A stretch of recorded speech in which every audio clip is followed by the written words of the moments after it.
SPIN is an acronym. It stands for situation, problem, amplification, needs analysis. It's all about asking specific questions to really figure out what a person's looking for and how you can either help them, or if you can't help them, what can you recommend from there? Situation question. Okay, how many diets have you tried in the past? Okay, and which ones were those? Situation questions. The less you ask of those, the better. The more you ask, it makes you sound like you not know what you're doing. A set number typically is what you want to aim for. Problem questions, like you said. Let's see. You said keeping with the diet is hard for you. I mean, can you give an example of how that's been a problem?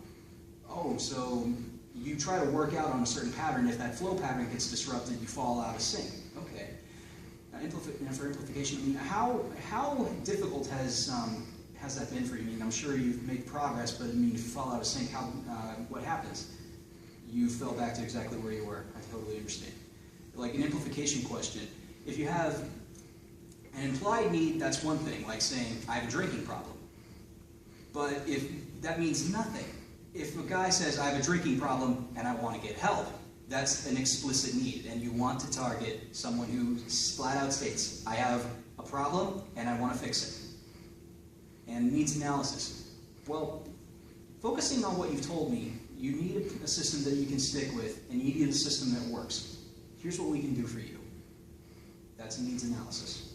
You focus on exactly what they've said, and you try to offer them a solution based off exactly what their needs are. That is spin selling.